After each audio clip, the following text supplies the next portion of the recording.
This is the Real Footy podcast. Thanks for joining us to tip the grand final or preview it. My name's Andrew Wu. Joining me today is Peter Ryan and how many time premiership player Libby Birch? 3 times. About to be 4 time. Can't speak too soon. I'm tipping Essendon this week actually in that AFLW game. Who have they got? North Melbourne. Big upset. They're my lock. And the other thing, Libby, just before we get into the tipping, did you get used to get 21 touches a game last year, or are you? No. No, what's happened? That was what's happened. Yeah. That was a career high for me, I think, at full well back. done. So Fantastic. it was good performance against the Blues, all of us, and we had actually a really tough week because we had a few injuries that were just like ACLs. They're just so buggers. Yeah, so cruel. So we had one of them and a syndesmosis as well. So it was good that we all had a great game on the weekend. Do you ever lose in anything? We'll get to that a little bit later. We'll get to the leaderboard. Mark McGowan still on top, 153. Be interested to see who he tips in the grand final. He's tipping Geelong, isn't he? Michael Gleeson, Jake Neale, and our media writer and diehard Geelong supporter, Callum Jasper's on 152. He'll be tipping Geelong. Caro's on 151 with Johnny Pierrick.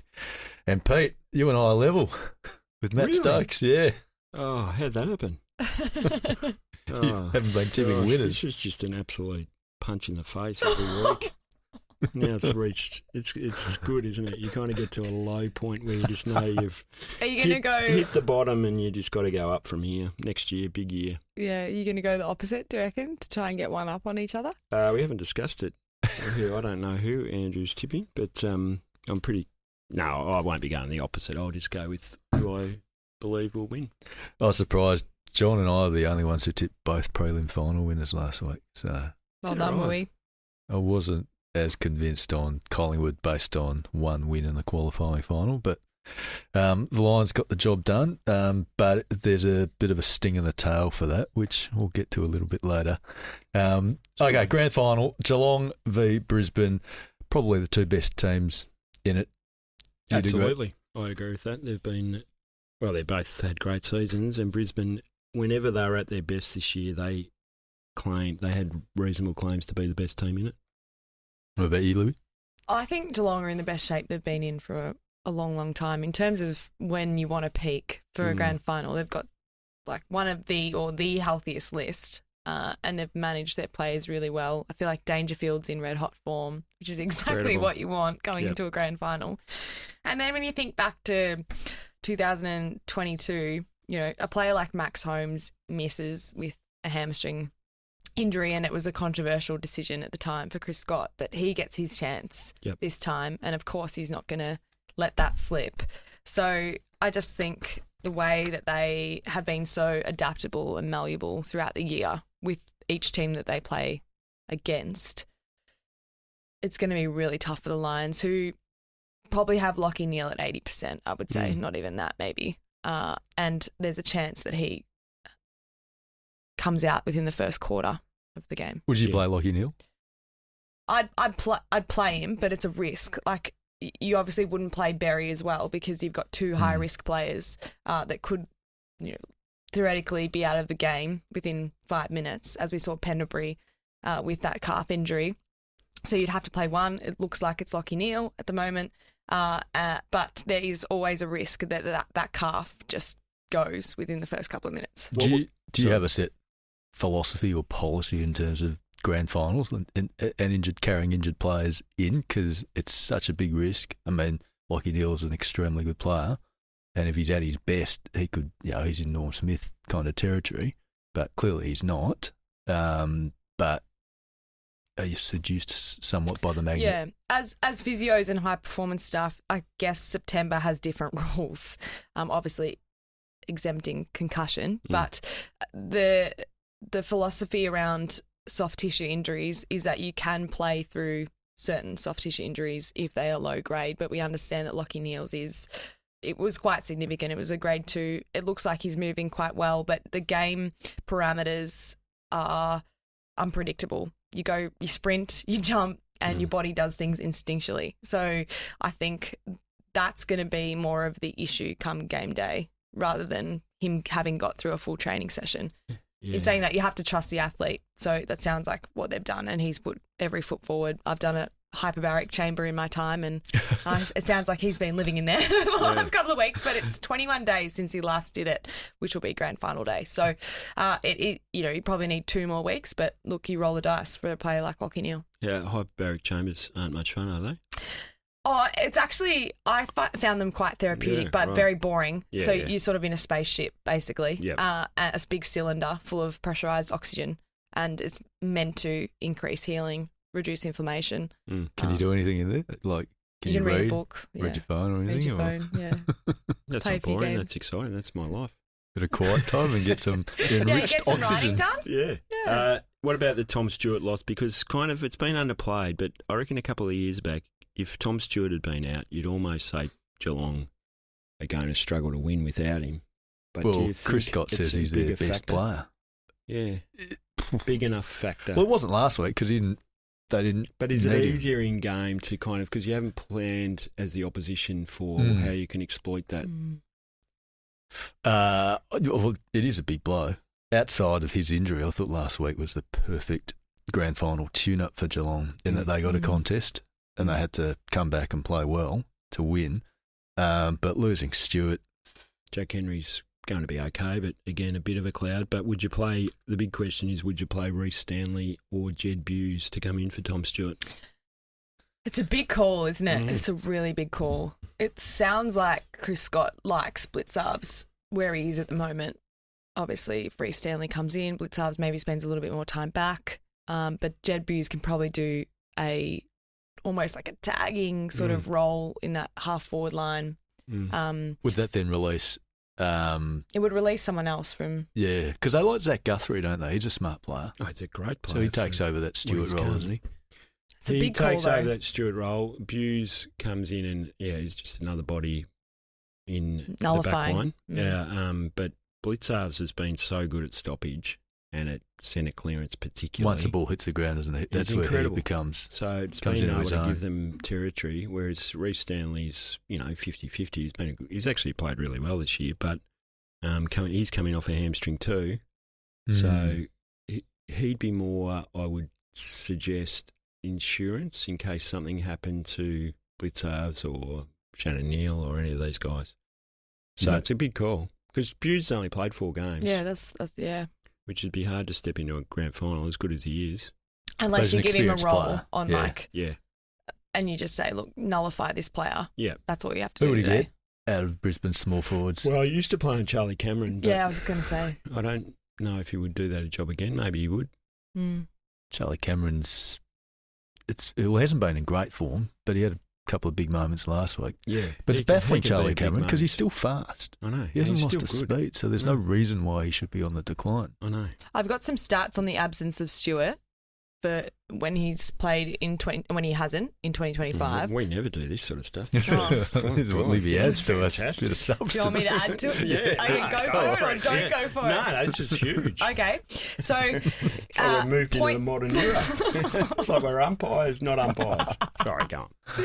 So points against when Stewart is not in the team, 83.4, and when he is in the team, 71.6. 2 goals. So it's 2 goals. It's basically Tommy, a 2-goal for all of them. Yeah. Points against turnovers, points against from back half intercept marks. That's 2 marks, the difference when he isn't playing. But it's basically 2 goals each time. What's your what's the Libby Birch ratio? 10-goal Birchie or? Not answering that. No, it's a big loss, but I think they can cover him. And I think you're 100% right with the fact that you wouldn't want to go into a grand final in any better shape. You couldn't, really, because logically you're going to have at least one of your good players on the sidelines, you'd think. Yeah, it's just a shame it's happened in this fashion. I think if it was, concussion. Why is that different? Well, because it's your head. It's just a shame that he, it's not an injury that they can somehow get him back for.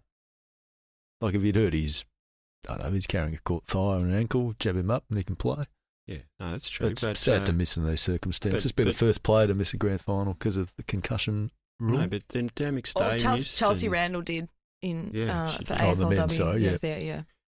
McStay, Oscar McInerney last year, Max Holmes the year before. I mean, it happens. I would love to see Tom Stewart play, but I just find this sort of discussion I remember a that bit weird. 1995 grand final, Rick Williams got ironed out in the prelim. Yeah, so did Peter Dane, and won Norm Smith the week after, and the other one played a pretty good game as well. Different era, and Greg Williams is one of the people who suggests it's affected his life. Well, we'll get back to this game. Why can Geelong win? If you had to state a case, I think they score incredibly well. They've got options with Dangerfield in the middle or playing forward. They've got the best forward in the game, really, Jeremy Cameron. And they've also got two, well, probably three if you put Graham Eyes in, who are unbelievable endurance power athletes who just run and create space all day. Sean Manners pinch hitting in the middle. And I'm not sure that Brisbane's midfield can go with that sort of outside capacity. They've got good players in Zach Bailey and Hugh McCluggage, obviously, and Will Ashcroft's heading towards an incredible career, but I'm just not sure they'll be able to match them. Yeah, I think Geelong are just, in their midfield particularly, are just in better form in terms of their winning the ball on the inside, getting it to the outside, as you were saying, Pete. But then their contest up forward with Dangerfield, it's when you think about how Geelong play the game with Harris Andrews and a few intercept marks here and there, Dangerfield's going to be able to nullify that, I feel, and obviously a couple of their forwards. But, you know, Brisbane have got things to worry about, and we saw that in the qualifying final up in that forward line. However, I will say I feel like in that match, Brisbane got absolutely smashed at stoppage, which I don't think is going to happen again, and usually doesn't in the grand final. Yeah, is that right? Well, we've seen obviously some lopsided games in grand finals, but when you think about what Brisbane will try and fix this time round is the stoppage. Yeah, I reckon they'll learn a lot from that game. Agreed. Yeah, and Ocean Mullen played an incredible role in McCluggage. I can't... Yes, 14 disposals. Yeah. Well, he'll know what's coming this time, won't he, McCluggage? Yeah, he'll have a lot more method for actually dealing with that. We know he's a super player and he doesn't crumble in finals. He's a super finals player, so that was one out of the box. Same with Rayner and Mark O'Connor this time. He'll know it's coming. Yeah, Rayner's a big moments player. Mm-hmm. He was great last week in that second half he was fantastic. when it needed to be done. Jeremy Cameron on Darcy Gardner, I think, is a massive advantage for Geelong. Gardner played well last week, but Cameron's the best forward in the game. And, Gardner played well on him when he went to him. It's just that the Geelong have the capacity to just flick him up to the wing and bring Ollie Dempsey down to forward line. Yeah, they've got a lot of looks. They've got flexibility. They've got a lot of looks. Yeah. But I think,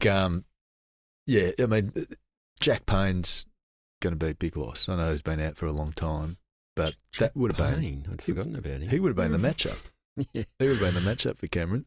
And at some point, they may have to consider putting Harris Andrews on to Jeremy Cameron, which would rob them of one of their trump cards in defence. Because if Geelong lose it, I could see Harris Andrews being close to the Norm Smith medalist because he's done a job on Shannon Neale twice this year. Yeah, he has. Like Shannon Neale he didn't do much in that qualifying final when everything was going his way. So you get a sort of a 50-50 type game. He was the only one in that qualifying final who probably didn't get a pass mark. He got a goal late, but what does David King say? You don't get beaten by what you know. So what does Chris Scott do there with Harris Andrews? Does he back in? Does he back Neale in again? Back his man in? Yeah, I have to make Harris Andrews defend because I think I sort of play a similar role to Harris Andrews. Yeah. And as soon as you have a forward that wants the ball, is getting used, you can't drop off as much. You've got to pay respect to that player in the moment. So I think the matchup's crucial, but then also the midfield needs to use that player that's on Harris Andrews because that's going to invite him to have to defend one-on-one, which is what you want. You don't want him dropping off and getting to extra contests. Is Neale that player, Shannon Neale? Or do you play Blitzars and bring Stanley in? I reckon Blitzars was the plan before Stanley got injured to do that role because they had played him forward for a couple of games. And he's good enough to worry Andrews in the air, whereas Neale's a good player, but he's not quite up to Andrews, who's a superstar. He demolished him down at Community Park. Twice this season. So, if you're in that position of Harris Andrews, do you want, does it worry if you just have a player like, no disrespect to Neale, but you've got him covered aerially, or would you rather just have someone that's if you're Harris Andrews, would you be more worried if you got someone like Dangerfield or 100%. Cameron? Yeah. 100%. I think you want to give Harris Andrews a different look. Yeah. Yeah. And the midfielders have got to be aware of Harris Andrews, which is tough, which requires Brisbane to put enough pressure on them that they haven't got time to really pick and choose. Anyway, I think Geelong will win. I think Geelong will win as well. 9 points. 10 points. No, 10 points. Well, I think the Cats will win, but I think it'll be a really good game. We're going to finish even after a year of just thrashing it out and never being on even points. We're going to end up. I'm going to have to it's going to take a bit to get over, actually. Well, where can Brisbane? Where can they win the game if we were to state a case for Brisbane? Because there'll be people out there. Well, their midfield's a really good midfield. Ashcroft, McCluggage, Dunkley. Probably the best two-way runner in the game. Who's Dunkley get? Does he go to Bailey Smith or Max Holmes? Or I reckon Max Holmes. I would think so. And then they've got really good players off half-back. The way they move the ball through Zorko and Wilmot is very difficult to stop. Once they start penetrating through the corridor, they move the ball like lightning into their forward half. And their forward half's not big names, but they're good enough. Yeah, well, it's interesting because I think before Ty Gallop came into the picture, I would have said, they're probably missing another key forward because a lot of the load's been on young Morris, who has performed extremely well. Yep. But Ty Gallop, he's really stepped up and providing a really good target for... It's asking a lot of him though, isn't he? It is. A player in his sixth game to back up from a career best prelim. I mean, maybe he's just one of those guys that just goes for it. It'd be a win for the ages by Brisbane if they were to get this done. Given their injuries, the fixture they've had. And I want to raise Dane Zorko. Home and away games this year, round one, or the rescheduled game from the Cyclone, 28 possessions, 1 goal, 3 votes. The game at Cardinia Park, 33 possessions, 3 votes. And then 35 in the qualifying final. So if you're Chris Scott, what's your method to Zorko? Do you let him get the ball and then, because you know that he's going to bite off the big one in the middle. Yeah, he does. Do you kind of try and give him, sort of suck him into give him the space in the middle and then close it down, knowing that last week when Collingwood came back, it was 3 mistakes and then a high tackle he gave away. So do you try and turn that, a possible strength from Brisbane, into a big advantage for Geelong by sort of just because they do that with their defending. I wouldn't be giving him the ball. No way. So you blanket him then. Well, you try. That's ideally what you do, obviously. But Geelong were really good at pushing beyond Zorko, so their forwards actually pushing past him to congest that target area, which required hard running, but they did it really well, which meant his risk was elevated when he was kicking in the qualifying final compared to what it was at Cardinia Park. Yeah, I think you've got to make it really hard for him. I feel like I've seen it, Zorko, a few times this year, just like mentally just lose it for, like 3 because he'll take it on, won't he? Yeah, he'll take it, but then he just sort of just keeps making mistakes or gets frustrated and comes off.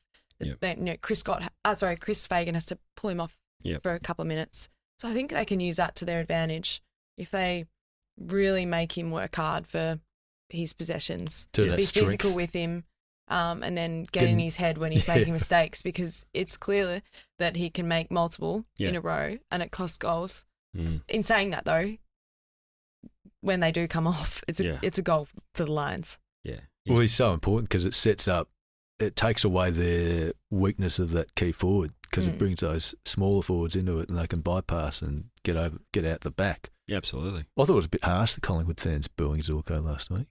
He'd got him back in the game. Yeah. Well, I don't think you really... Collingwood supporters don't look at the opposition in terms of thank yous. They just boo.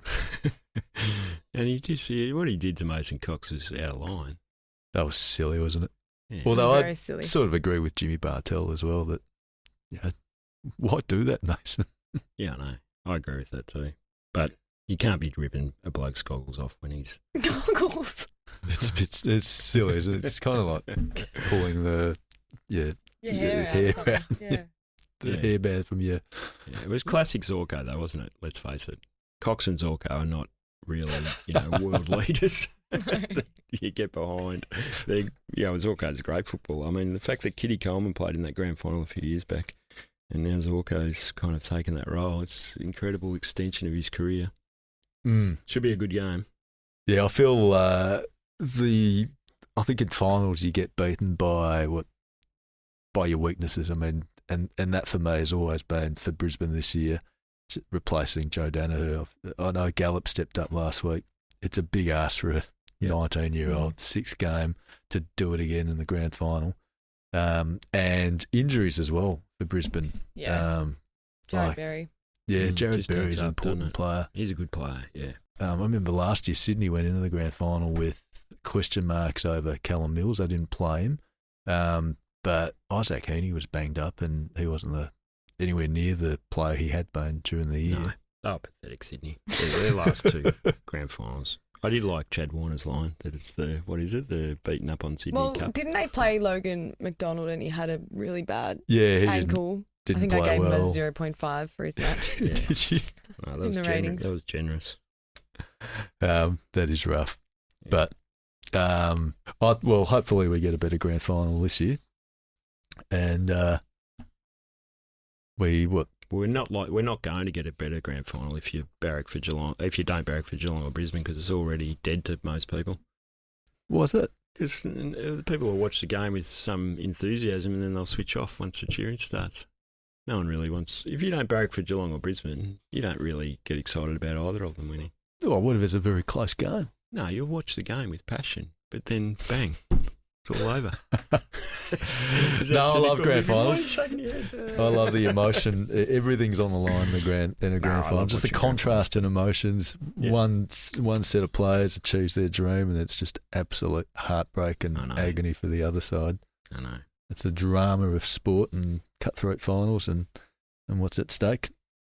I love it. So, final tips. Geelong. Margin? By 9 points. You were 10. Yeah. I'll say Geelong by 12 points. And first goal kicker? Dempsey. Oh, I was going to say Dempsey. And I'll say it. Dempsey. I'll go Jeremy Cameron. And a tip for the Norseman. Isn't it weird how you think of Dempsey just drifting down and getting into a pocket of space? I'm going to go Dangerfield. Same. Oh, beat. No, I'm serious. How can you not? But if it's not Dangerfield, I think it will be Will Ashcroft. Will Ashcroft. Very good. I'm not sure. I'll say Max Holmes. I hope so. Nice. That'd be Fairy tale Norm Smith. Yeah. That'd be great, wouldn't it? It would be great. After the heartbreak. Is Matt Rowell any chance? Oh, no. That's a bit unfair. He'll be there, though, won't he? He being paraded as a Brownlow medal. And he is a great Brownlow medalist. Okay, so that's the grand final section done for us in our tipping podcast. We've got the second half after the break. We'll go revisit our super draft teams from the start of the year and see who's got the best team. Get access to every episode as it drops. Hit subscribe wherever you get your podcasts. Okay, welcome back to the second half of our grand final tipping episode. We'll go back to our super draft teams, the teams that we secured at the start of the year. Pete, Libby and I went into an open draft where we had 18 picks each and one down to 54. And now we're going to actually collate the results and see who's got the best team. I think I need to find the rules. Here are the rules. Didn't we have a vote? And I was pretty disappointed in the voting that most people voted for you or Andrew or Libby. Okay, so we had different categories. So the popular vote, the winner got 7 votes, second 5, third got 3. All Australians, 5 points for each player. Brownlow medalist got 4 points. The AFL PA MVP and the Coaches Association champion, 4 votes each as well. If your player is in the grand final, that's another 4 points. Coleman medalist, 3 points. The Age Footballer of the Year gets 2 points. Prestigious award. Exactly. Prestigious Age Footballer of the Year. And open to Regan, given we placed the votes. So No. Well, should we get into the results, or should we save that for last? No, just go to the results. Oh, you just want a Band-Aid effect straight off? Exactly. Okay. Well, no, get into the team. I don't care. Or can I talk about my team? Yes. Okay, yes. let's do that. Libby's got extensive notes. I've got She's got extensive notes. We've got extensive notes on my team. Now, obviously, we will find the results shortly, but I've gone through. Injuries really did hurt my team this year. So Jerry McGovern, who was one of my fullbacks, he was medically retired with concussion. That's so I was start. without a fullback. That's unfortunate. That is we shouldn't laugh, but it's it is unfortunate. Massive ramifications for Jeremy McGovern. But it was a massive blow to your team. Papley, he was in my half forward line and he had a fractured heel and then came back, played well, but then did his hamstring. Yep. So Cursed. not great. Errol Goulden broke his ankle in the pre-season. That was days after you probably picked him. Days after it. There was a bit of. I was disappointed in you. Were we celebrating that? What? We No, don't celebrate. That's not true. That's outrageous. That's a bad. My underperformers. I had some underperformers. I thought Dan Houston had a really good year the year before, but then was pretty quiet this year. You for were the Pies. jumping after round one, though. Yeah, that's true, but no good. Yeah, that's no good. Shy Bolton, I just thought was a bit quiet. Where did you have him in your I draft? had him on the half forward line. In terms of position, in terms of your which order, what number pick was he? Oh, can't remember. Shy Bolton is he's one of those players, isn't he?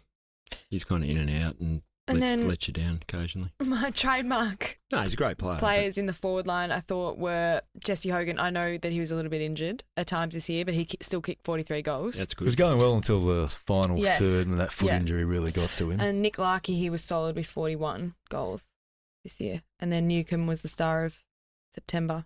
Great player. And, of course, Nick Dacos, but we can talk about that.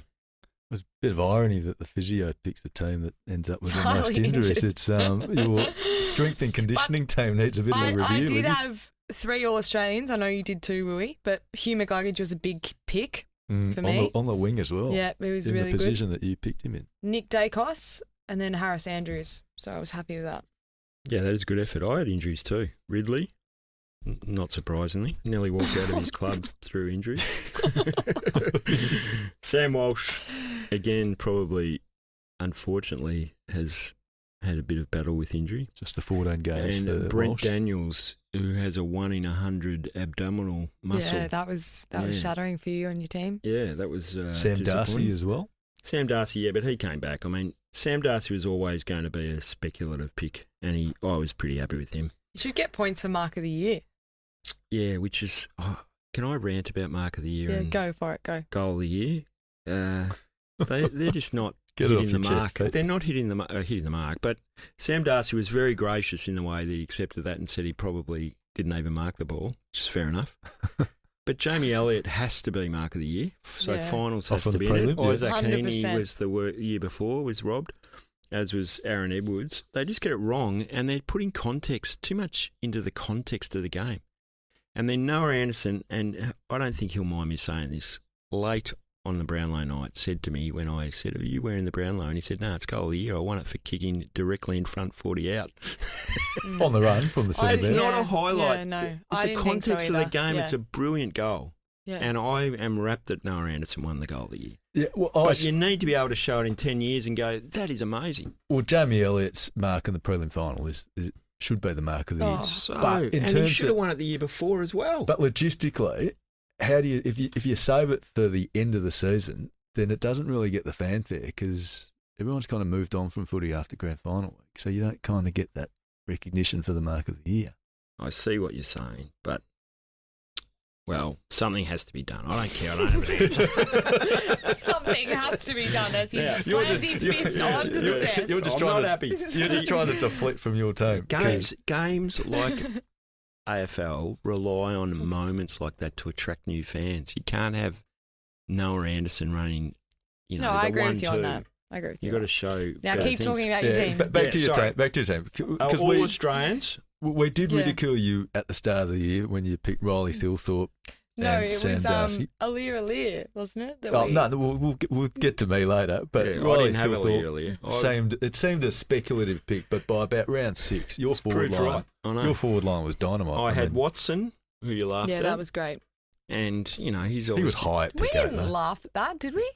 No, well, Watson, Darcy and Thilthorpe were names that everyone knew they were going to be great players, but they had breakout years, Darcy and Thilthorpe. Yep. I mean, they're really exceptional players. They were very good picks. And I think you're unlucky with Darcy because if it wasn't for the injury, I think he would have been very close to the All-Australian team. Yeah, and Thilthorpe got into the All-Australian team, as did Bontempelli, the only two players that actually made it from the team that I selected. Oh, and Max Gawn. So they're three. That's three. That's the same as you, isn't it, Libby? Yep. 3. Yeah. So I'm unlucky in that respect. And Sicily was ordinary to start with. Tom Stewart has had a great year. It's not... Some of them didn't have their best years. Isaac Heaney came late, and Rankin possibly could have been All-Australian except for his, brain fade against Collingwood that cost him the rest of the season. So I was happy with my team, and I'll stand by it. Any draft busts, like any early picks that went under that? Yeah. Well, I don't think I had any busts particularly, except for injured players. Sam Collins is probably not a superstar, but they made finals, and Darcy Moore, I was a bit disappointed with his form over the year. You're a bit unlucky, Tom Stewart, costing you points as well by the unfortunate concussion on the weekend. Yeah. Oh, yeah. I think a bit more unlucky for Tom Stewart than for me, though. Anything you'd do differently for next year? Do it. I liked it. No, it's good. I really liked good. it. I thought it was good. I've started putting... You asked a question. Because surprisingly, you actually probably had the best forward line. I know. Yeah. That was surprising. But no, I tell you what it does do. It did make me, and I enjoyed the process, don't get me wrong, but it did make me watch Thilthorpe with a lot more interest early in the year than I otherwise would have. And he was so impressive. He just didn't have a great final series, unfortunately. No, it's a bit the Thil Seeker. Disappointing for him, disappointing end. My team, I went through my notes last night, and we'll start with my busts because I had picks 3 and 4, and Patrick Cripps didn't quite have the season that I thought he would have, and Charlie Curnow paid the price for a bad pre-season. So at the time I was thinking, I thought at the start of the year he was the best key forward. Limited pre-season was a red flag, and I should have heeded that. I should have paid more attention to that. So that's something you do differently next year, is what you're telling us? Yes, I think I will pay more attention. We'll give more credence to their preparation in the pre-season. I thought maybe he could overcome it, but clearly he didn't, and he'll probably be at a new club next year. So at this stage, I might draft them again next year. I've told them at the exit meeting that we'll see how we're placed. Well, that's good. Did anyone have the Brownlow medalist? No.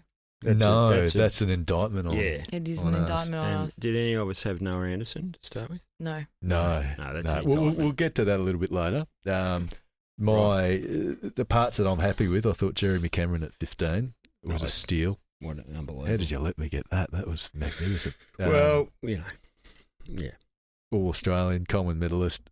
Sam Taylor at 10. Captain. Yep. Yes, exactly. Sam Taylor at 10 I was quite happy with, although I think I wanted Harris Andrews. I think Harris Andrews went after. But, yeah, either or. You would have been happy with either. And Cosy Pickett at 39. Yeah, I've got him. To get him at that stage of the draft when he was suspended as well. So he missed the first 3 games of the year. He's coming from a way back. Very lucky to be All-Australian. And Alir, we to go back to that pick. He didn't have a bad season, but he wasn't quite at the elite level. Did anyone have Nasiah Wanganeen-Maliri? No. I was thinking that would have been one of your picks. Well, because you were going with the youthful. That would have been a very funky pick though. At the start of the year. Yeah, I didn't have him on my radar to be such an incredible player. And the one I'm disappointed in terms of not getting All-Australian selection is Callum Wilkie, because I think he's a better player than Josh Battle, and I think he's had a better season than Josh Battle. Yeah. And I thought he was stiff not to even get in the squad.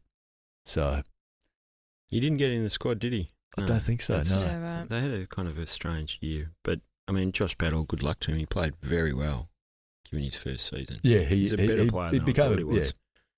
He stepped up at Hawthorn in a better team. Absolutely. So it comes down to the grand final. So how many did you We'll go through the votes, all the points and everything. So the popular vote, I won that. I think I had 39%. Thanks to my family and friends for chipping in.